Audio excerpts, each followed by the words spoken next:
శిక్ష రోషంను పుట్టించున. శిక్ష రోషం పుట్టించున. ప్రియమైన దేవుని పిల్లలారా, శిక్ష అనేది రోషం పుట్టిస్తుందా అని మనం ఆలోచిస్తాం బైబిల్ ప్రకారంగా. అవునండి. శిక్షించడం అంటే దండించడం అనేది, దండన అనేది ఖచ్చితంగా దండన పొందిన వాడికి రోషాన్ని పుట్టిస్తుంది. ఉదాహరణకి మన చిన్న పిల్లల విషయంలో మనం ఆలోచిస్తే, బడికి వెళ్ళిన పిల్లవాడు సరైన మార్కులు తెచ్చుకోకపోతే, ప్రక్కింటి వాళ్ళకి, ఎదురింటి వాళ్ళకి, తోటి ఫ్రెండ్స్‌కి ఎక్కువ మార్కులొస్తే తల్లిదండ్రులు చెప్పే మాట ఏంటంటే, గద్దిస్తారు. అవసరమైతే దండిస్తారు. మార్కులు చాలా తక్కువగొస్తున్నాయి. ఇలా అయితే నువ్వు ఫెయిల్ అయిపోతావు. చూడు, ఎదురింటి వాడికి ఎన్ని మార్కులొచ్చినాయో చూడు. నీ ఫ్రెండ్‌కి ఎన్ని మార్కులొచ్చినాయో అని తల్లిదండ్రులు కోప్పడతారు. అవసరమైతే దండిస్తారు. అప్పుడు పిల్లవాడికి రోషమొస్తుంది. రోషం కలిగి, ఛీ! నాకిన్ని తక్కువ మార్కులొచ్చినాయా అనే రోషముతో చదివి ఎక్కువ మార్కులు సంపాదిస్తే, అప్పుడు తల్లిదండ్రులు అతన్ని మెచ్చుకుంటారు. అంటే ఆ పిల్లవాడికి రోషము కలిగించే మాటలు, ఆ పిల్లవాడిని ప్రయోజకుడవ్వడానికి కారణమయ్యాయి. ఇది మన దైనందిన జీవితంలో మన పిల్లల పట్ల మనము చేస్తున్న పనులు. దేవుడు కూడా తన పిల్లలైన మనల్ని శిక్షించి, దండించైనా మనకి రోషాన్ని పుట్టిస్తాడు. శిక్షించి, దండించైనా మనకి రోషము కలిగే విధంగా దేవుడు ప్రయత్నాలు చేస్తాడు. దాని వలన మనలో మార్పొచ్చుతుంది. మార్పు సంభవిస్తుంది. ఎందుకంటే ఆయన రోషం గల దేవుడు. అర్థమవుతుందా? ఆయన రోషం గల దేవుడు. యెహెజ్కేలు గ్రంథం ఏవండి 39వ అధ్యాయం. ఒకసారి మన బైబిల్‌ని ఏవండి, దేవుడు రోషం ఎందుకు పుట్టిస్తాడు? దేవునికెందుకు రోషము? ఇవన్నీ మనము బైబిల్ ప్రకారంగా పరిశోధన చేద్దాం. ఏవండి, ఈ రోజుల్లో బైబిల్‌ని చదివే వాళ్ళే తక్కువ. ఇక పరిశోధించే వాళ్ళు చాలా తక్కువ. మనకు ఆ భాగ్యం కలిగింది కనుక పరిశీలన చేద్దాం. యెహెజ్కేలు గ్రంథం 39వ అధ్యాయము 25వ వచనాన్ని ఒకసారి మనం చదువుదాం. యెహెజ్కేలు గ్రంథం 39వ అధ్యాయము 25వ వచనం. కాబట్టి ప్రభువగు యెహోవా సెలవిచ్చినదేమనగా, నా పరిశుద్ధ నామమును బట్టి రోషమును కలిగిన వాడనై యాకోబు సంతతి వారిని చెరలో నుండి రప్పించెదను, ఇశ్రాయేలీయులందరి ఎడల జాలిపడెదను. ఏవండి, ఇక్కడ మనం ఆలోచిస్తే దేవుడు రోషము కలిగి చెరలో ఉన్న ఇశ్రాయేలీయులను రప్పిస్తాడట. రప్పించెదను అంటున్నాడు. యాకోబు సంతతి వారిని చెరలో నుండి రప్పించెదను. బానిసలుగా వెళ్ళిపోయిన ఇశ్రాయేలు ప్రజలను దేవుడు రోషం కలిగి రప్పిస్తాడట. అంటే రోషము, దేవుడికున్న రోషం ఏం చేసింది? బానిసలుగా ఉన్న ఇశ్రాయేలీయులను రప్పించింది చెరలో నుండి. ఇంకో మాట ఏమన్నాడు? ఇశ్రాయేలీయులందరి ఎడల జాలి పడేదను. దేవునికున్న రోషము చెరలో ఉన్న తన ప్రజలను రప్పించింది. దేవునికున్న రోషము మన ఎడల జాలి కలిగించింది. రోషము కలిగి అన్నాడు. అంటే రోషం అనేది మనకి మంచి దేవుడికి రోషం ఉంటే మనకి మంచి చేస్తున్నాడు ఆయన. మరి మనకి రోషం ఉంటే మనకు మనమే మంచి చేసుకుంటాం. అంటే రోషం అనేది మనిషిని, దేవుణ్ణి కూడా మంచి పనులు అనగా చెడ్డవారికి ఎడల కూడా ఏమంటే ఇశ్రాయేలీయులు మంచి వాళ్ళేం కాదు. అయినా కూడా వారి ఎడల జాలి పడదను నా రోషమును బట్టి అంటున్నాడు. అది ఆయన నీతి అండి. అది దేవుని నీతి. ఆయన నీతి రోషమును పుట్టిస్తుంది. ప్రియమైన దేవుని పిల్లలారా ఆలోచించండి. ఇంకో మాటను మనం చూస్తే నహూము గ్రంథం మొదటి అధ్యాయము ఏమండి 2వ వచనం చదువుదాం. ఇప్పుడు ఎవరు చదువుతారో వాళ్ళు వెరీ గుడ్ అనమాట. ఎందుకంటే త్వరగా దొరకదు కదా! తండ్రి గారు చెప్పినట్టు. మొదటి అధ్యాయం 2వ వచనం. Very good. యెహోవా రోషము గలవాడై ప్రతీకారము చేయువాడు. యెహోవా ప్రతీకారము చేయును. ఆయన మహోగ్రత గలవాడు. యెహోవా తన శత్రువులకు ప్రతీకారము చేయును. తనకు విరోధులైన వారి మీద కోపించును. ఇది దేవుని క్యారెక్టర్.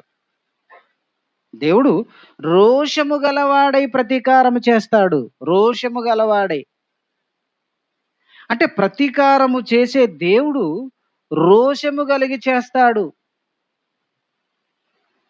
మరి దేవునికే రోషం ఉంటే, దేవుడే రోషం కలిగి మంచి పనులు చేస్తే, ప్రతీకారం చేసే దేవుడే రోషం కలిగి చేస్తే ఏవండి అది ఆయన క్యారెక్టర్.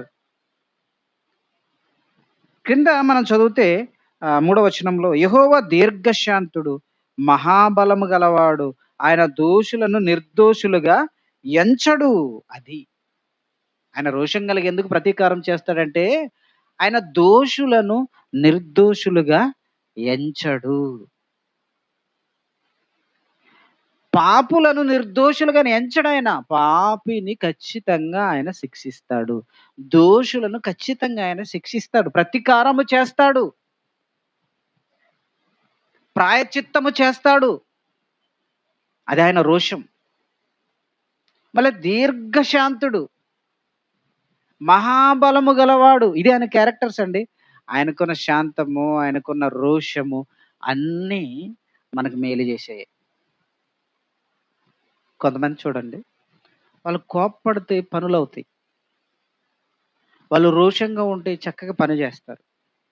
కొంతమంది చూడండి, వాళ్ళకి ఏ రోషం ఉండదు. పని కూడా ఏం చేయరు.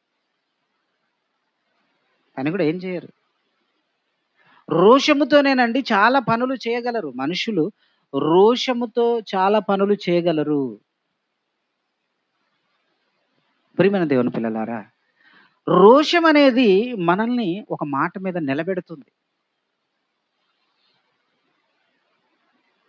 నేనే తెచ్చాను 5 లక్షలు కట్నంగా అని భార్య అందనుకో, నువ్వేం తెచ్చావు ఏమి లేదు ఇంటికి వస్తే భర్త అన్నదనుకో, భర్తకి ఎలా ఉంటుంది? రోషం.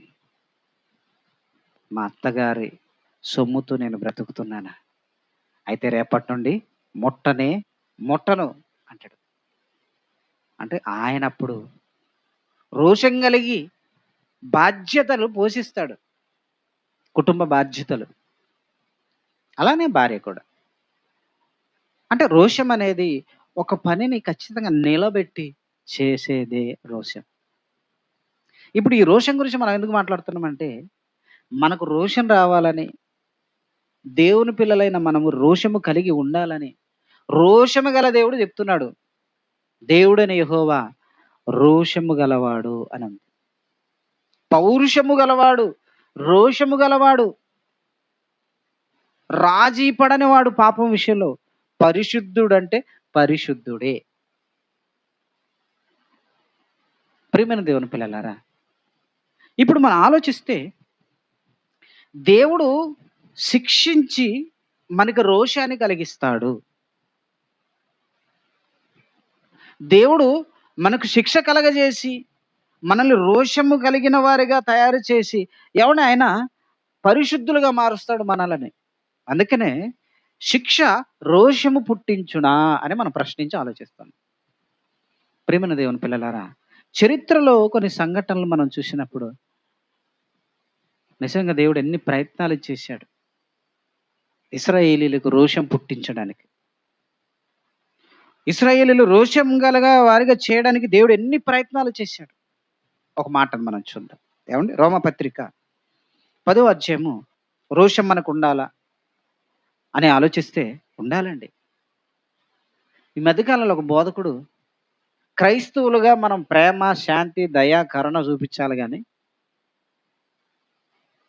ఏవండీ మనకు రోషం ఉండకూడదండి అంటున్నాడు. ఈయనకేం అర్థమైంది? సినిమా పాట విన్నట్టున్నాడు. మీసమున్న నేస్తమా నీకు రోషం ఎక్కువ. అందుకే కొంతమంది క్రైస్తవులు మీసాలు కూడా పెంచరు, గీకేస్తారు ఆళ్ళు. ఒక సోదరుడు అడిగాడట, "ఎందుకయ్యా మీరు మీసాలు గీకేస్తారు?" అంటే, "మనం క్రైస్తవులమండి, మనకు రోషం ఉండకూడదండి." ఆ! రోషం ఉండకూడదు. కనుక అందుకే మేము మీసాలు గీకేస్తున్నాం అని చెప్పాడట.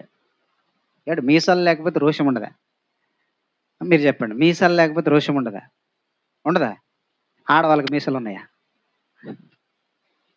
ఉన్నాయా మీసాలు? లేవుగా. మరి ఆళ్ళకున్నంత రోషం పురుష పుంగవులకు ఎక్కడుంటదండి? ఆహ్, వాళ్ళు పెళ్ళైనప్పుడు చూడండి ముఖ్యంగా ఏవండీ పెళ్ళైన 5, 6 సంవత్సరాల్లో తప్పుగా అనుకోకండి నా చెల్లెలు. మనకున్న పరిస్థితి నేను చెప్తున్నా. లేదనంటే సూట్‌కేస్ రెడీగా పడు సర్దేసి ఉన్నట్టుంటది అప్పుడు రెడీగా. ఎళ్ళిపోతా పుట్టింటికి, ఎళ్ళిపోతా పుట్టింటికి, ఎళ్ళిపోతా. ఏవండీ? ఆడ పోయినాక మళ్ళీ అటు నుండి ఇటు పంపడానికి వాళ్ళు చూస్తుంటారు. ఆ సంగతి మర్చిపోతారు. ప్రియమైన దేవుని పిల్లలారా, రోషం ఉండాలి. తప్పేం కాదు రోషం. కానీ ఎక్కడ ఉపయోగించాలా రోషం?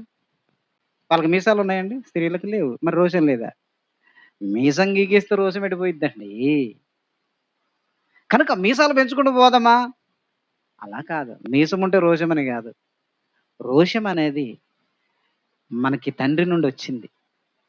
చదువుదాం ఇప్పుడు. ఏవండీ ఎక్కడున్నాం మనం? రోమపత్రిక 10వ అధ్యాయము. 19 రైట్. Thank you. మరియు నేను చెప్పినదేమనగా, ఇశ్రాయేలునకు తెలియకుండెనా?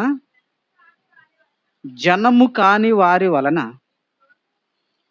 మీకు రోషము పుట్టించెదను. ఏవండీ? జనము కాని వారి వలన మీకు రోషం పుట్టించెదను. ఎవరు ఈ మాట చెప్తుంది? పరిశుద్ధాత్మ ప్రేరణతో భక్తుల ద్వారా దేవుడు చెప్తున్న మాట. జనము కాని వారి వలన అనగా అన్యజనుల ద్వారా నేను మీకు రోషం పుట్టిస్తాను అంటున్నాడు దేవుడు. అంటే రోషం పుట్టిస్తాడు దేవుడు. అవును. నీకు రోషం రావాలి. పౌరుషం రావాలి. మీరు పౌరుషం గలవారయుండుడి అన్నాడు. ప్రియమైన దేవుని పిల్లలారా, రోషము, పౌరుషము క్రైస్తవుడుగా నీకు నాకుండాలి. ఎందుకంటే రోషము, పౌరుషం అనేది మనల్ని పాపము చేయకుండా కాపాడుతుంది. రోషము, పౌరుషం అనేది దేవుని పనులు చేయడానికి ఉపయోగించబడుతుంది. దీనిని తప్పుడుగా ఉపయోగించుకోకూడదు. ఇక ఇశ్రాయేలీయుల చరిత్రను మనం చూస్తే ఏవండీ? ఇశ్రాయేలీయుల చరిత్రను మనం చూస్తే, ఇశ్రాయేలీయులు దేవుని పిల్లలు. ఇశ్రాయేలీయులు అబ్రహాము వాగ్దానం ద్వారా తమ పిల్లలుగా దేవునికి తమ పిల్లలుగా దత్తపుత్రత్వం పొందినవారు. దేవుడు భూమి మీద అందరిని తన పిల్లలుగా కన్నాడు. కానీ దేవుని మర్చిపోయిన ఈ సమాజాన్ని దేవుడు విడిచిపెట్టేసాడు. మీరు ఈ మధ్య కాలంలో ఒక వార్త చూస్తున్నారు కదా! ఇది ఎంతవరకు నిజమో ఒకసారి ఆలోచించండి. హైదరాబాద్ నుండి అరెస్ట్ చేసుకొని తీసుకెళ్లారండి. రావణ్ అనే ఒక వ్యక్తిని. ఆంధ్ర గవర్నమెంట్. సరే వాళ్ళు ఎందుకు అరెస్ట్ చేశారు? ఆ ప్రభుత్వం వాళ్ళ కారణాలు వాళ్ళకుంటాయి. వాళ్ళ కారణాలు వాళ్ళకుంటాయి. అరెస్ట్ చేసుకొని తీసుకెళ్ళిపోయారు. ప్రభుత్వానికి వ్యతిరేకంగా మాట్లాడారని. నాకు తెలియక అడుగుతానండి. ఈ మాట్లాడడానికి వచ్చిన ఈ వ్యక్తి ఎక్కడ మాట్లాడాడంటే, ఏ సభలో మాట్లాడాడు? చెప్పాలా రవి? క్రైస్తవుల గర్జన. దళిత క్రైస్తవుల గర్జన సభలో మాట్లాడాడు. మాట్లాడిందెవరు? ఈ రావణ్ అనే వ్యక్తి. తెలియాలి, చరిత్ర తెలియాలి. కొంచెం మనం ఆలోచించాలి విజ్ఞులుగా. ఏవండీ నేను తెలియక అడుగుతాను. క్రైస్తవులు మాట్లాడరా? ఈడెవడు మాట్లాడడానికి? వీడు నాస్తికుడు. మీకు తెలుసా? కొంచెం ఆలోచించండి. క్రైస్తవ సభలో ఎవరు మాట్లాడుతున్నారు? నాస్తికులు. మళ్ళా రెజ్లర్ రాజేష్ అనే ఇంకో పేరేముంది? పాటలు పాడతాడు కదా ఆయన. లావుగుంటాడు. రాజేష్ అని. ఆయన కూడా మాట్లాడాడు. ఆయన ఎవరు? నాస్తికుడు. నాకు తెలియక అడుగుతాను. నా పర్సనల్ చెప్తున్నాను. క్రైస్తవ గర్జనలు ఆంధ్రాలో జరిగిన సంఘటనలో క్రైస్తవులు మాట్లాడడం గాదు గానీ, ఈళ్ళెవరండి మాట్లాడడానికి? నాస్తికులు.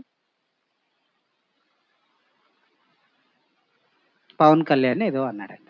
ఏవండీ అయి క్రైస్తవ సభలు గదా! సరే గవర్నమెంటు వాళ్ళది మనకది అనవసరం. ఒక క్రైస్తవ సభలో నాస్తికుడేంటి మాట్లాడడు? ఆళ్ళకి దిక్కు లేదా? అంటే మాట్లాడే లేదా? ఆళ్ళు మన వైపు మాట్లాడుతున్నట్టుంటారు గానండి, ఆళ్ళు చివరికి దేవుడే లేడంటారు.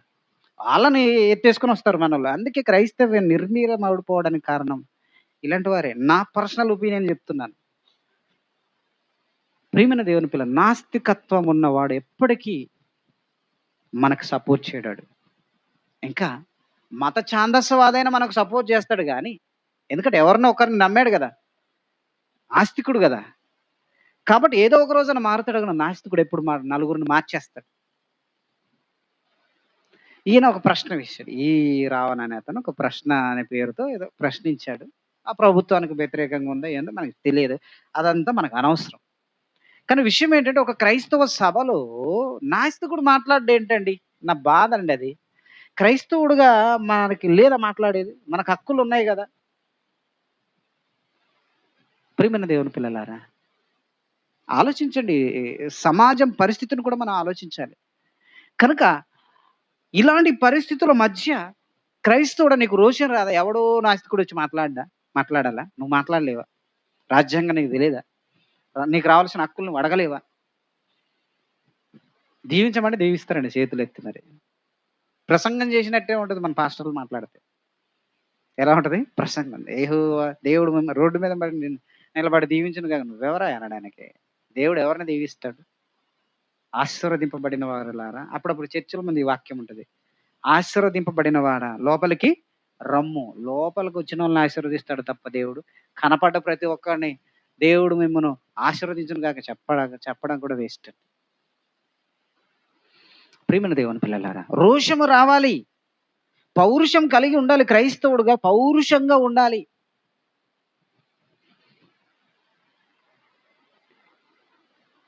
మళ్ళీ అందులో ఇంకెవరు మాట్లాడారు? పివి సునీల్ కుమారా?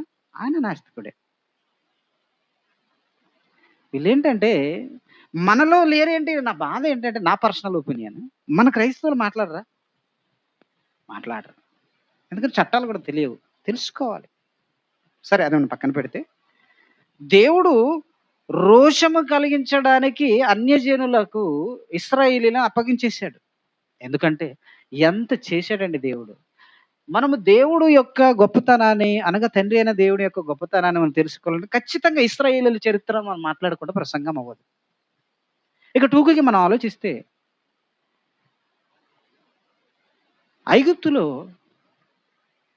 బానిసలుగా ఉన్న కాలంలో దేవుడు మోషే నాయకుడిని పంపించి వారిని విడిపించాడు.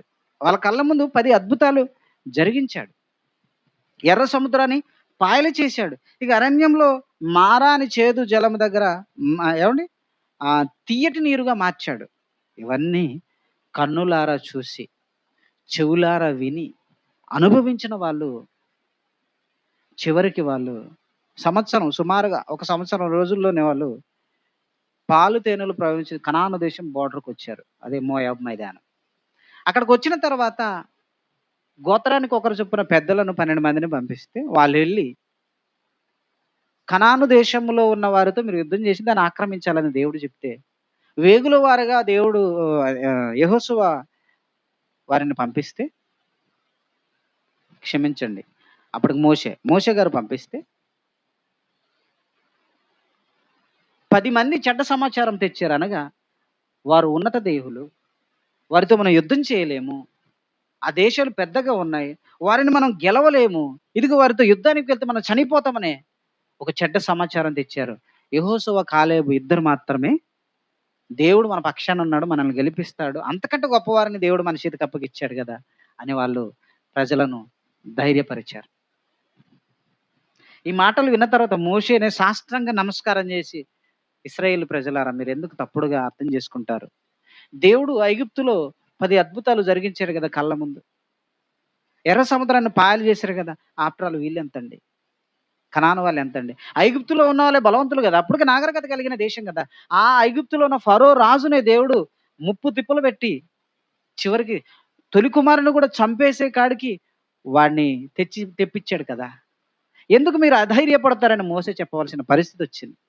అప్పుడు దేవుడు కోప్పడి, వీళ్ళు ఇలా అయిపోయారు కాబట్టి వీళ్ళ మాటలు నమ్మి దేవుడి మీద తిరుగుబాటు చేసిన వారిని అందరిని దేవుడు 20 సంవత్సరాల వయసు నుండి పై ప్రాయం గల వారిని అందరినీ అరణ్యంలో చచ్చిపోయేంత వరకు అరణ్యంలో తిప్పాడు. వాళ్ళు చనిపోయిన తర్వాత వారి గర్భాన పుట్టిన పిల్లలు పెరిగి కనాను దేశానికి ప్రవేశించారు. అప్పటికి 40 ఏళ్ళయింది. ఇశ్రాయేలీయులు ఎప్పుడు దేవుడికి భిన్నంగానే బ్రతుకుతూ వచ్చారన్నది మనం బైబిల్‌లో చూస్తా ఉంటాం. మనం కూడా అప్పుడప్పుడు అనిపిస్తది కదా! మనం కూడా ఇశ్రాయేలీయులంటే ఆహారం కోసము దేవుడి మీద అరిచారు. వీళ్ళు చెడ్డోళ్ళండే మనం కూడా మాట్లాడుతుంటాం. ఏవండీ మనం కూడా మాట్లాడుతుంటాం.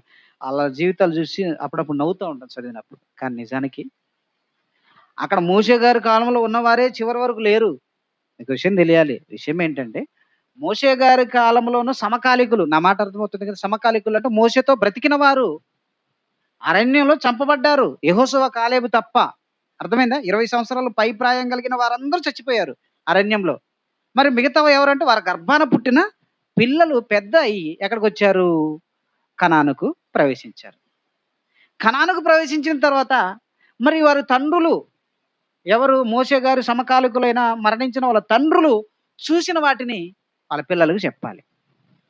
అంతే కదా! ఆ తరమే లేదు చివరి వరకు. వాళ్ళు చనిపోయారు. ఆళ్ళ పిల్లలొచ్చారు. వాళ్ళ పిల్లలు కనానులో ప్రవేశించారు. కనానులో ప్రవేశించిన తర్వాత వాళ్ళకి పెళ్ళిళ్ళయిపోయినియి. వాళ్ళ తర్వాత మరో తరం పుట్టింది. ఇలా తరాలు మారుతా ఉన్నారు కనుక దేవుడు చెప్పిన కార్యాలు ఆయా తరాలకు అందలేదు. అందలేకపోవడానికి కారణం ఏంటంటే తండ్రుల తరాలు పిల్లలకి బోధించలేదు. అదే స్పష్టంగా ఒకసారి న్యాయాధిపతుల గ్రంథం ఏవండీ? 2వ అధ్యాయము 10వ వచనం నుండి చదువుదాం. ఏవంటే వాళ్ళని సింపుల్‌గా ఇశ్రాయేలీయులని మనం సింపుల్‌గా తీసేస్తాం గానీ, ఒక తరం మారింది. మరో తరానికి ఆ విషయం తెలియాలంటే పైనున్న తరాల వాళ్ళు, ముందట తరాల వాళ్ళు తమ గర్భంలో పుట్టిన తరాలకి బోధించాలి దేవుని గురించి. బోధించకపోతే పిల్లలకేం తెలుస్తదండి? 2వ అధ్యాయం 10వ వచనం చదవండి. ఆ! న్యాయాధిపతుల గ్రంథం 2వ అధ్యాయం 10వ వచనం. ఆ తరము వారందరూ, ఆ తరము వారంటే ఏ తరము వారి గురించి మాట్లాడుతున్నాడంటే మోషే కాలంలో సమకాలికులుగా ఉండి కన్నులారా చూసిన అద్భుతాలు ఇది.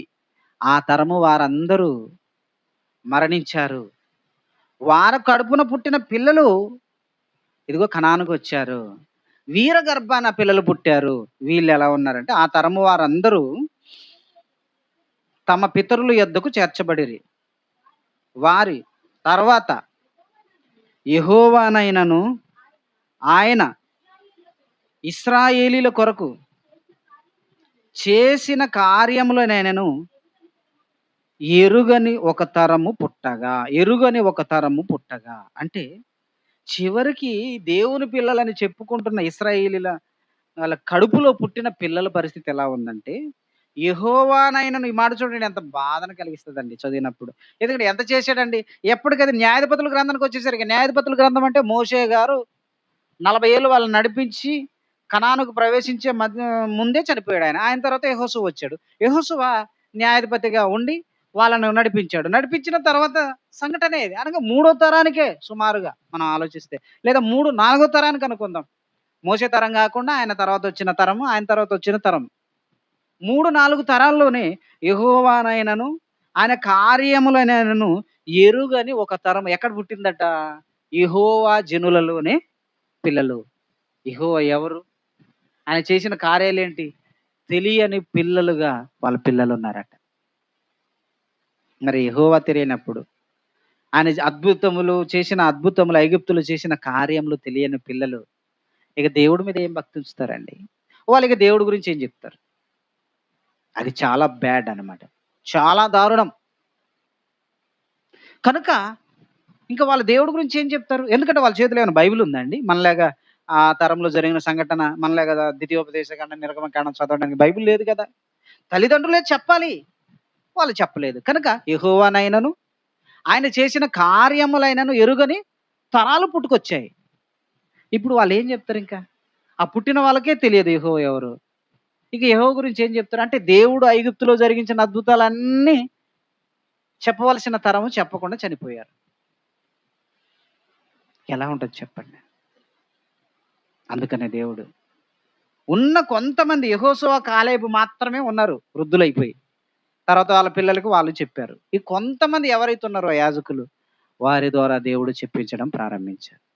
ఆ రోజు జరిగిన పరిస్థితిని మనం చూస్తుంటే దేవుడు ఏదైతే ఇశ్రాయేలీయులకు చూపిచ్చాడో దానిని వారి ద్వారా వారి పిల్లలకు చెప్తే వాళ్ళు ప్రపంచ దేశాలకు తన గొప్పతనాన్ని చాటి చెబుతారని దేవుడు చేస్తే, తన నామాన్ని స్థాపించడానికి దేవుడు ఇంత చేస్తే, ఎవరినైతే దేవుడు ఎన్నుకున్నాడో వాళ్ళ పిల్లల్లోనే యెహోవా ఆయన చేసిన కార్యములు తెలియని పిల్లలు పుట్టారంటే ఎంత బాధ. అందుకే మా బాధ గూడా అదే. మనం బైబిల్ ఎందుకు నేర్చుకోవాలి? జ్ఞానం ఎందుకు నేర్చుకోవాలంటే, నువ్వు నేర్చుకుంటేనే నీ పిల్లలకి చెబుతావు. నువ్వు నేర్చుకుంటేనే నీ పిల్లలకి జ్ఞానం నేర్చుకోమని బోధిస్తావు. ఏదో నేర్పించే మా దగ్గరికి పంపిస్తారు. నేర్చుకోవాలని ప్రాధేయపడతారు. నేర్చుకొని చదువురాని తల్లిదండ్రులు, "నేర్చుకోరా మాకు చదువు లేదు. మీరైనా నేర్చుకోండిరా. ఎందుకంటే యెహోవానైనను ఆయన చేసిన కార్యములైనను ఎరుగని తరం ఒకనాడు యెహోషువ కాలంలోనే న్యాయాధిపతుల కాలంలోనే పుట్టినప్పుడు దేవుడు చాలా బాధపడ్డాడురా. ఇదిగో మన గర్భాన మాత్రం అలా పుట్టొద్దు. నేను నా పిల్లలుగా నీకు తెలియాలి. ఆయన కార్యములు మనకు తెలియాలి" అని నేర్పించాలని ప్రయత్నపడుతున్నాం మనం. కానీ మనమే నేర్చుకున్నప్పుడు మన పిల్లలకి ఏం నేర్పుతాం? తర్వాత 2, 3 తరాల తర్వాత ఈ జ్ఞానం గూడా మన పిల్లలకి అందదు. అందనప్పుడు వాళ్ళు ఏమైపోతారు? నరకానికి పోతారు. దానికి కారణం ఎవరో తెలుసా? మనల్ని అడుగుతాడు దేవుడు. నిజంగా మనల్ని అడుగుతాడు దేవుడు. నిలబెట్టి అడుగుతాడు. దేవుడు అడుగుతాడు. అడిగినప్పుడు ఏం చెప్తావు సమాధానం? అందుకనే ఆయన కార్యములు మనకి తెలియాలి. ఏం కార్యములు? ఐగుప్తులో 10 కార్యాలు జరిగిచ్చాడండి. అద్భుత కార్యాలు. 10 కార్యాలంటే దినవరం కార్యాలు గాదు. ఫంక్షన్ పెళ్ళిళ్ళు గాదు. దేవుడు చేసిన అద్భుత కార్యాలు. ఏంటవి? 10 జరిగిచ్చాడు. టకీమని ఒక 5 చెప్పు. చెప్పండి. చెప్పండి. మీకెంతవరకు గుర్తున్నాయి చెప్పండి. ఎందుకు మొత్తుకుంటున్నా? ఎందుకు మేము చెప్పాలి? టపీమని ఒక 5 చెప్పండి. 5 స్పష్టంగా వివరించగలరా? ఎవరైనా అడిగితే? మీరు క్రైస్తవులు గదండీ! అన్యజనులు ఎవరైనా మీరు క్రైస్తవులు గదా! ఎందుకంటే నేటి పరిస్థితి బాలేదండి. ఒకాయన గుండాయన ఒకాయన దేశమంతా తిరుగుతూ బైబిల్‌ని హవయేళనగా మాట్లాడుతూ, బైబిల్ మీద పాసు పోస్తానని, క్రైస్తవ్యాన్ని వ్యంగ్యంగా మాట్లాడుతూ, ఏంటి ఇదొక పుస్తకము, ఇదొక బూతు పుస్తకం అని మాట్లాడుతున్న ఈ సమాజంలో అలాంటి వాడు నీ దగ్గరకొచ్చి, "నువ్వు క్రైస్తవుడు అంటున్నావు గదా! ఏది ఐగుప్తులో జరిగిన ఒక కార్యం గురించి వివరించంటే" ఏం చెప్తాం మనం? చెప్పగలం మనం? మన పిల్లలకి మనం నేర్పిస్తున్నామా? ఈ ఆదివారమైనా మనం నేర్చుకోవాలి గదా! తరగతులైనా మనం నేర్చుకోవాలి గదా! తెలుసంటారా? అది చెప్పగలవా? చెప్పగలవా? నిలబెట్టి చెప్పగలవా? నిలబెడితే చెప్పగలవా? కప్పలొచ్చినియి. ఎలా వచ్చినియి? పేర్లొచ్చినియండి. ఎలా వచ్చినియి చెప్పండి? ఎలా అంటే మోషే గారు ఏం చేస్తే వచ్చినియి చెప్పండి? సడెన్‌గా అడుగుతున్న ప్రశ్న. పేర్లొచ్చినియి దేశం మీదకి. ఎట్లా? ఐగుప్తు దేశమంతా పేర్లొచ్చినియి. ఐగుప్తు దేశంలో భాగమైన గోషెను దేశంలో మాత్రం రాలేదక్కడ ఇశ్రాయేల్ ప్రజలున్నారు గాబట్టి. పేర్లొచ్చినియి. మోషే గారు ఏం చేస్తే పేర్లొచ్చినియి? చెప్పండి. మీకు కూడా తెలుసుగా 10. చదవండి రేపటి నుండి. అనర్గళంగా చెప్పగలగాలండి. ఏం చేసి వచ్చినియి చెప్పండి? మోషే గారు ప్రార్థన చేసి వచ్చినియా? మోషే గారు పడుకుంటూ వచ్చినియా? మోషే గారు పరిగెత్తుతూ వచ్చినియా? ఏదో చేసాడక్కడ మోషే. ఏం చేశాడు? బైబిల్‌లో ఉంది. ఏం చేస్తే వచ్చినియి? మోషే గారు ఏం చేస్తే వచ్చినియి? వెళ్లి చదువుకొని వచ్చే వారం చెప్పండి. తెలిసి ఇప్పుడు చెప్పండి. అంటే మనకు కూడా ఏం తెలియదంటే ఇప్పుడు చదవండి. ఆ వాక్యం మనకి అప్లై అయిద్ది. ఆ! యెహోవానైనను ఆయన చేసిన కార్యములైనను ఎరగని తరం ఆనాడే కాదు ఈనాడు మనం కూడా పుట్టినాం.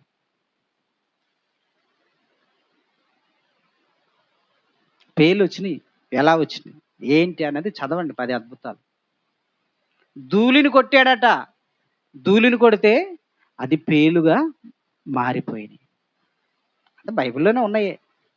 ఆ రోజంటే బైబిల్ లేదు గాబట్టి, ఆ రోజంటే వాళ్ళ చేతిలో గ్రంథం లేదు గాబట్టి, ఆయన చేసిన కార్యాలు ఏవైతే ఉన్నాయో, అవి వారి తల్లిదండ్రులు చెప్తేనే వాళ్ళకి తెలియాలి తప్ప, ఈరోజు మన చేతిలో బైబిల్ ఉందిగా. చదవాలి గదా! వినాలి గదా! నేర్చుకోవాలి గదా! యెహోవానైనను ఆయన చేసిన కార్యములనైనను ఎరుగని ఒక తరం పుడితే దేవుడు ఏం జేశాడో తెలుసా? ఏం చేశాడో తర్వాత చదవండి. ఏం చేశాడో? ఏవండీ? అప్పుడు వారు యెహోవాను మర్చిపోయిన తర్వాత ఏం జేస్తారు? నెక్స్ట్ దారులు వెతుక్కుంటారు. వెతుక్కున్నారట అష్తారోతు అని. ఒక దేవత వైపు వెళ్ళారట. బయలు దేవత వైపు వెళ్ళారట. 14 నుండి చదవండి. 13 నుండి చదవండి. 13 కూడా చదవండి. వారు యెహోవాను విసర్జించి బయలును, ఆస్తారోతును ఏం చేశారట? పూజించడం ప్రారంభించారు. ఎందుకంటే యెహోవా తెలియదు గదా! ఎవరు జెప్పాలి? కన్న తల్లిదండ్రులు జెప్పాలి గదా! వాళ్ళు చెప్పలేదు. కనుక వాళ్ళు దారి మళ్ళారు. దానికి కారణం ఎవరు? తల్లిదండ్రులే. తల్లిదండ్రులే కారణం. బయలును, అస్తారోతును వాళ్ళు వెంబడించవలసిన పరిస్థితి ఎందుకొచ్చింది? అప్పుడు దేవుడేం ఊరుకున్నాడా? 14 వచనం చదవండి. 14 వచనం. కాబట్టి యెహోవా కోపాగ్ని ఇశ్రాయేలీయుల మీద మండెను. ఆయన దోచుకొని వారి చేతికి వారినేం చేశాడు? అప్పగించాడు. అంటే శిక్షకు అప్పగించాడు. శిక్షకు అప్పగించాడు. తర్వాత చదవండి. వారొచ్చి మరి వేరే వాళ్ళకి అప్పగిస్తే వాళ్ళు ఊరుకుంటారా? అది రాజుల కాలం దోచుకోడే. వాళ్ళొచ్చి ఇశ్రాయేలీయులను దోచుకొనిరి. హ్మ్. హ్మ్. ఆయన వారి చుట్టూన్న వారి శత్రువుల చేతికి వారిని అప్పగించెను గనుక వారు తమ శత్రువుల ఎదుట నిలవలేకపోయిరి. ఇంక వచ్చేసారు. వీళ్ళ మీద యుద్ధం చేసేసారు. సర్వనాశనం చేశారు. వీళ్ళు నిలవలేక పారిపోయారు. కొంతమంది చంపబడ్డారు. తర్వాత యెహోవా వారితో ప్రమాణం చేసినట్లు వారు పోయిన ప్రతి స్థలమున వారికి బాధ కలగజేయుటకు యెహోవా వారికి శత్రువాయెను. దేవుడు ముందే చెప్పాడు. మీరు నా ఆజ్ఞలు గైకొనకపోతే నేనే మీకు శత్రువునవుతానన్నాడు. ఎందుకు చేస్తున్నాడు దేవుడు?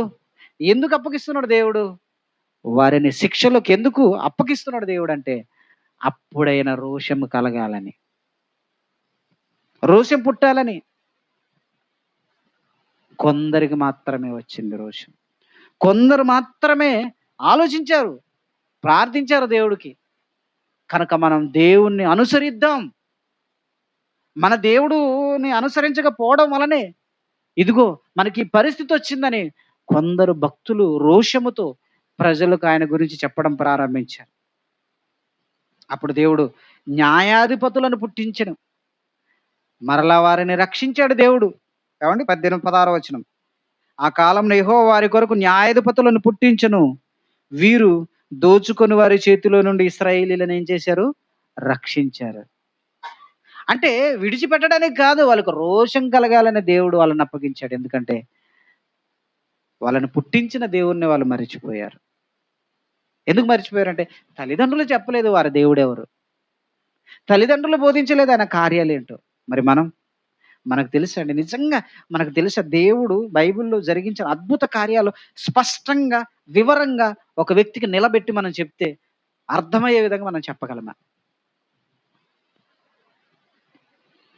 వచ్చిన ఒకటే ఒక రోజు అవకాశం ఆదివారం.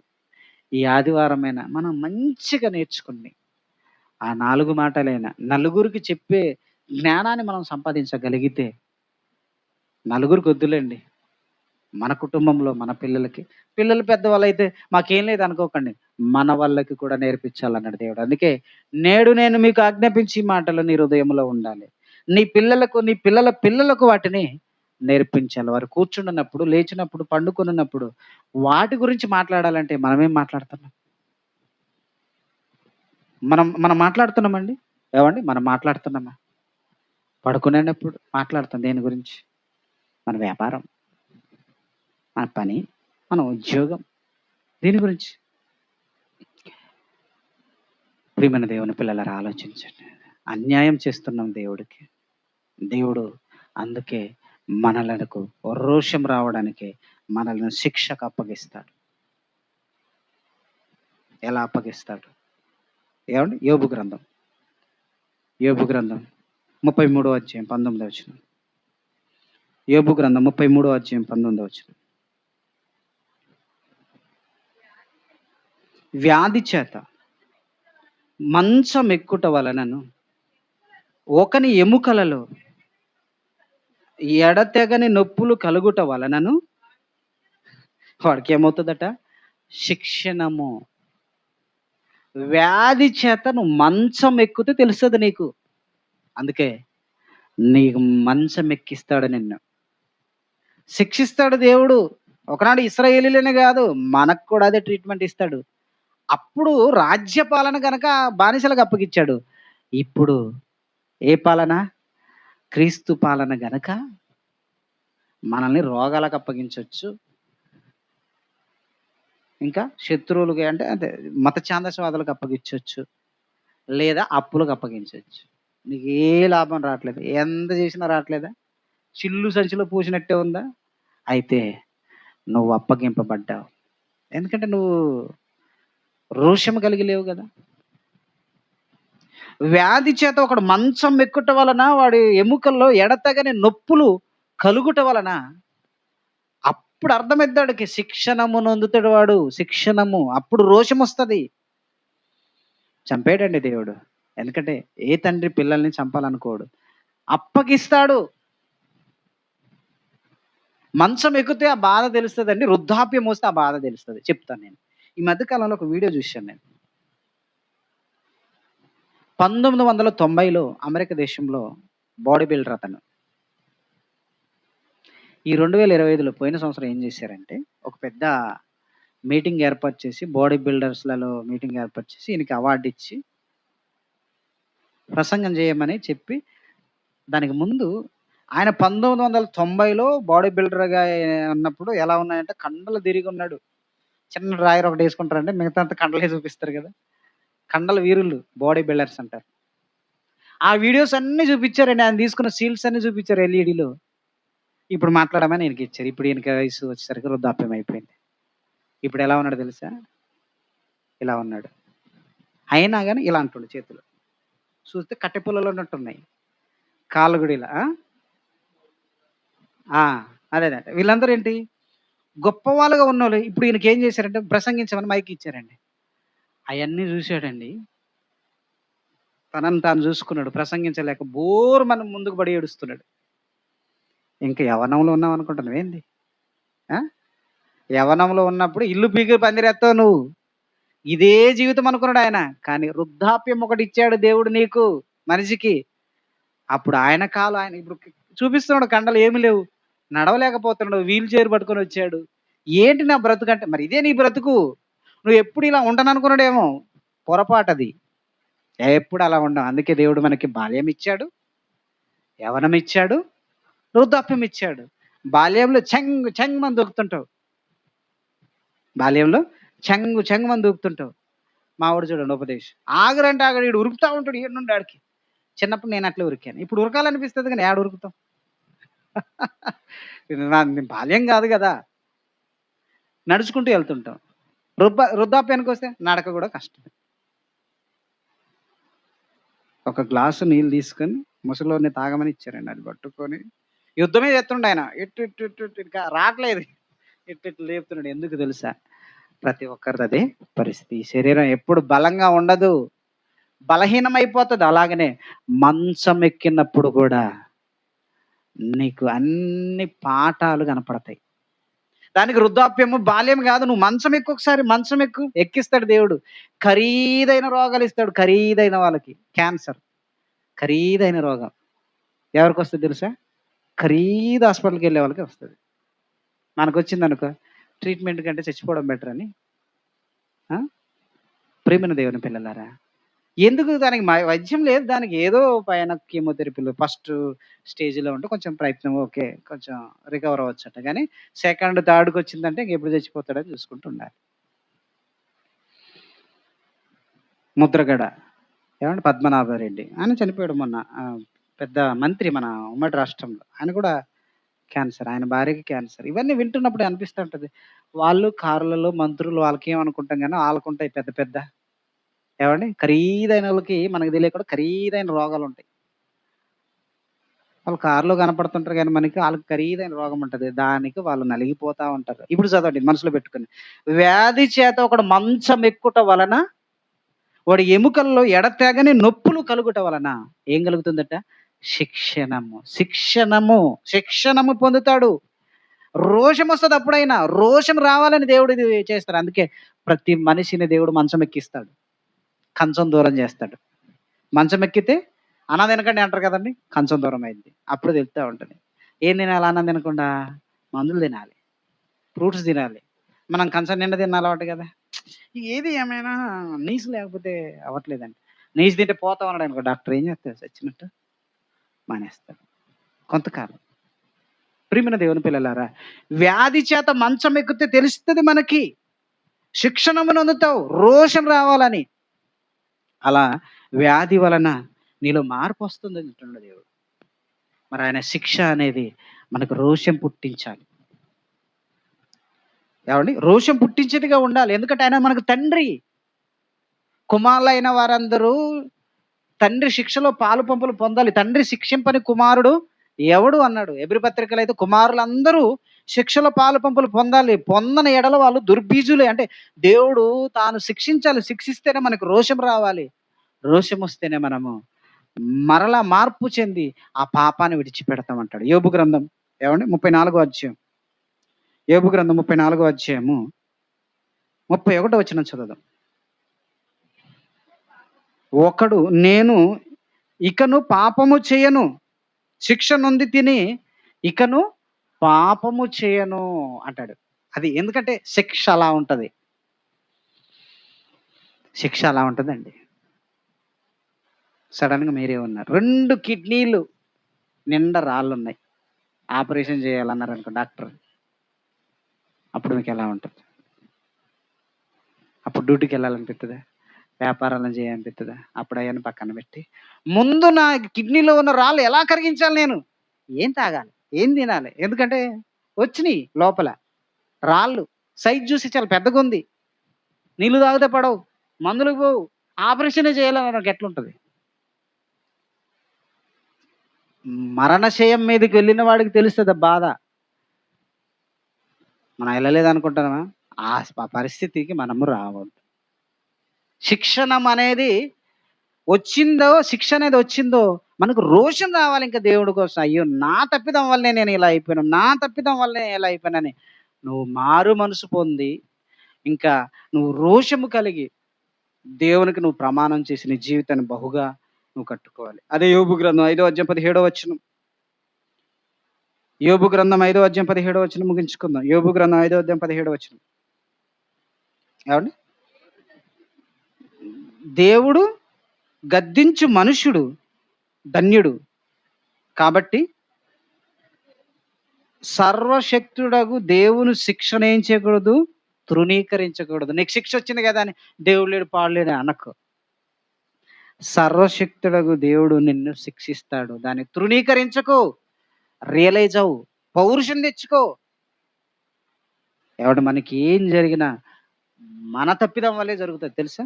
మన తప్పిదమే. పక్కనోడి తప్పిదం కాదు. నీది నీకే చూపిస్తాడు. నువ్వు చేసిన దాన్ని బట్టే నీకు జరుగుతుంది. దేవుడు ఇచ్చే శిక్ష నువ్వు చేసిన పనులను బట్టే ఉంటుంది. ఇశ్రాయేలుతో అన్నాడండి, ఏ తెగులు మీ గుడారంలో సమీపించదన్నాడా లేదా? మీరు నా మాట విని నా ఆజ్ఞలు గైకుంటే ఏ తెగులు అనగా ఏ వ్యాధి మీ ఇంట్లో చొరబడదు అన్నట్టు చేశాడు దేవుడు. ఐగుప్తులో ఉన్నప్పుడు సంహారకుడు వచ్చాడండి. సంహారకుడు అంటే ఎవరు? రోగం కెక్కుమని చావడమే. హార్ట్ అటాక్ అనుకో, లేదా రోగం అనుకో, రాత్రికి రాత్రే చచ్చిపోవడం. ఆ తెగులు వాళ్ళ గుడారాలు దాటిపోయింది. తర్వాత ఇశ్రాయేలీయులకు దేవుడు ఆయన కాపుదల కొంతకాలం అనుగ్రహించాడు. వారు తప్పు చేస్తే వ్యాధులను పంపించాడు. అందుకనే మరలా వస్తుందట. మూతులకు చిక్కమేసుకోవాలి మనం. ఏమొస్తుంది? లైలా కాదు, కరోనా. ఏంటోనండి మనిషికి తెలియని పిచ్చి ఏంటంటే, తుఫాను వస్తుందిరా బాబు అన్ని సర్దుకోండి అని చెప్తుంటే దానికి పేరేస్తారు ఏమని? లైలా. ఒరేయ్! నీకు లైలా లాగా కనపడుతుందా? లైలా అంటే అర్థం ఏంటో తెలుసా? లైలా లాగా తుఫాను పేరు ఏం పెట్టారు? లైలా అంట. ఇంకోటి మజ్ను పెట్టు, దేవదాసు పెట్టు, పారు పెట్టు. ఇంకెందుకు భయం? వచ్చి కొట్టుకుపోయేంత వరకు వారు వినలేదట. హెబ్రీ పత్రికలో ఉంటది. నోవహు కాలంలో కదా వాళ్ళకి నోవహు కూడా చెప్పాడు. వస్తుందిరా పోతార్రా అని చెప్తే, ఆ! నువ్వు అట్టే చెప్తావు ముసలోడా నీకు పని లేదు పాట లేదు అన్నాడు. ఆయన ఓడెక్కి తలుపేసుకున్నాడు. ఏవండి? నీళ్ళొచ్చింది. ఇలాంటివి ఎన్నో చూసామనుకున్నారు. వరదలొచ్చినాయి. వరదలొచ్చిపోతాయనుకున్నారు. తర్వాత పెరుగుతుంది. పెరుగుతుంటే ఓహో! భలేగుంది మంచిగా కొండల మీదకెళ్ళొచ్చు అనుకున్నారు. కొండలు కూడా మునుగుతున్నాయి. ఏం చేస్తారు? అప్పుడు నోవా దగ్గరకొచ్చి, "నోవా గారు డోరు తెరువు. నువ్వు చెప్పింది నిజమే." ఇంకెక్కడ నోవా గారు కాదు డోరేసింది. దేవుడు. ఇంకేం తెరుస్తారు? చచ్చిపోయారు. కొట్టుకుపోయారు. మనిషి పరిస్థితి అలానే ఉంటది. కనుక శిక్షను ఏం చేయకూడదట? సర్వశక్తుని శిక్షను తృణీకరించకూడదు. రోషం తెచ్చుకొని, నాకు శిక్షొచ్చిందంటే నా తప్పిదమే. లేదండి నా మంచితనం వల్ల అంటావా? నువ్వు మంచోడివైతే పర్లేదు. అంత మంచితనం మనం ఏడ చేస్తున్నామండి? మనం మంచితనం చేస్తున్నామా? మన అన్ని తప్పిదాలు. ప్రతిరోజు క్షమించమని అడుగుడే. ఎందుకంటే అంత మూట ఉంటది మన దగ్గర. పాపాల మూట. దేవుడికి తెలుసు, మనకు తెలుసు మళ్ళా. పక్కనోడికి తెలియదు. హమ్మయ్య! బ్రతికిపోతున్నాం. లేకపోతే నా పాపాల మూట బయటకు కనపడిందనుకో, అనుకుందాం. రోజు మన పాపాలు ఇక్కడ పెరుగుతున్నాయనుకో వెనకాల వీపుకి. అప్పుడు అందరూ ఆరాధనకొస్తాం. మీరందరూ వచ్చి ఈ పాపాలు పోగొట్టుకోవడానికి ప్రయత్నిస్తున్నారనుకో, నేను వాక్యం చెప్పడానికొస్తే మీకంటే పెద్ద మూట ఉంది నాకు. ఇంకేం చెప్తా వాక్యం? ఆ రోజు ఎవరిది చిన్న మూట ఉంటదో వాళ్ళే చెప్పాలి వాక్యం. ఎందుకంటే ఆడే పరిశుద్ధుడు. అందరి మీద బెటర్. కనుక మన పాపాలు మనకు ఎదుటి వారికి కనపడకుండా చేశారు. కానీ ఆ మూటేంటో మనకు తెలుసు, ఆయనకు తెలుసు. ఆయన హృదయాలను పరిశీలించు దేవుడు. వెండికి గని కలదు. పుటము ఏవండి? బంగారమునకు గని కలదు. పుటము వేయడానికి వెండికి ఏవండి? మూస ఏదో అంటారు కదా! అది కలదు. హృదయ పరిశీలకుడు దేవుడే అని ఒక మాట ఉంటదండి. అంటే ఇది వెండా కాదా అని పరిశీలించడానికి దానికొక అదే కొలిమి ఉంది. బంగారానికి ఉంది అలాగనే హృదయాలను పరిశీలించే హృదయ పరిశీలకుడు దేవుడు. ఆయనకు తెలుసు మన పరిస్థితి ఏంటో. కనుక శిక్ష కలిగినప్పుడు మనం ఏం చేయాలో తెలుసా? అర్థమవుతుందా? దేవుడు మనల్ని శిక్షించినప్పుడు ఏం చేయాలి? శిక్షను తృణీకరించొద్దు. రోషం తెచ్చుకొని, నా వల్లనే తప్పిదం జరిగింది. క్షమించు తండ్రి నన్ను. ఇక రోషం తెచ్చుకొని, నేను నీకు దూరం అవ్వను. నీ పనులకు దూరం అవ్వను. నీ పనుల్లో ఎప్పుడు ఉంటాను. నీకు దూరం అవ్వను. ముఖ్యంగా నేను పాపము చేయను. ఒకవేళ చేస్తే దయతో నన్ను క్షమించు. ఇదే మనకు మంచిది. ఇశ్రాయేలీయులు కూడా తప్పు చేసినప్పుడల్లా దేవుణ్ణి అడిగితే క్షమించి రక్షకులను పంపించి విడిపించేవాడు, న్యాయాధిపతులను పంపించి. మళ్ళా తప్పు చేస్తే మళ్ళా వదిలేసేవాడు శిక్షకి. మళ్ళా మొరపెడితే మళ్ళా తీసుకొచ్చేవాడు. ఇలా ఎంతకాలం? కనుక మనం ఆ చరిత్ర మన ముందు పెట్టాడంటే మనం అలా ఊరికే అలా కాకుండా మనలో మార్పు రావాలన్నదే దేవుని ఉద్దేశం. ఓకే? దేవుని శిక్షను మనం తృణీకరించొద్దు. రోషం రావాలనే దేవుడు శిక్షణ మనకిస్తాడు. అది ఏదైనా గాని శిక్ష. వ్యాధితో మంచం ఎక్కడమా, నువ్వు అప్పులతో కూరకపోవడమా, లేకపోతే ఇంకొకటి నీ జీవితంలో నీకేది కష్టం అనిపిస్తుంది చెప్పు? పెళ్లి అవ్వట్లేదా? కొంతమందికి అది కూడా కష్టమే. పిల్ల దొరకట్లేదు. దొరకదు నీకు. ఎందుకంటే నువ్వు మంచోడు కాదు కదా! దేవుడి దృష్టిలో సుమా నువ్వు ఎనకాల నీకు బానే ఉంది. టింగ్ టింగ్ ఉంది. మేడల మిద్దెలున్నాయి. కానీ అమ్మాయి దొరకట్లేదు. ఎందుకు దొరకట్లేదు? నీకు దొరకొద్దని దేవుడు అనుకున్నాడు అంతే. పెళ్లయితే చాలా మంది పిల్లలవ్వరు. పిల్లలు కావాలని మనం అనుకుంటా ఉంటాం. దేవుడు ఇస్తాడు. వెయిట్ చెయ్యి. ఇస్తాడు. పరిశుద్ధుల్ని ఇవ్వాలనుకుంటాడు. మంచి వాళ్ళని ఇవ్వాలనుకుంటాడు. ఏవండీ ఇవన్నీ దేవుడు ఇచ్చేవి కదా! మన చేతిలో ఏం లేవు కదా! కనుక దేవుడి మీద ఆనుకొని ఆధారపడి బ్రతకండి. రోషం తెచ్చుకుందాం. పౌరుషంతో బ్రతుకుదాం. పాపం చేయకుండా బ్రతుకుతాం అనే శిక్షను మనం తృణీకరించొద్దు. ఆయన శిక్షించినప్పుడు మనకు రోషం రావాలి. రోషం కలిగి ఉండాలి. క్రైస్తవుడుగా రోషం కలిగిన వాడిగా ఉండాలి. మన తండ్రి అందుకే చెప్తుంటాడు. రోషం కలిగిన ఎవరిని బతిమలాడేది లేదు. రోగం కోసం రా అనేది లేదు. వాక్యం చెప్పడం, ఇది సత్యం అని చెప్పడం. నీకు రోగం తగ్గినా తగ్గకపోయినా దేవుడితో ఉంటావా ఉండు. లేదంటే పో. పో వద్దు. ఎవరికి అవసరం లేదు. నీకు దేవుడు కావాలనుకుంటే రా. ఈయన దేవుడు. ఈయన నిజమైన రక్షకుడని చెప్పవలసిన బాధ్యత మనదే. ఓకేనా? ప్రార్థన చేసుకుందాం.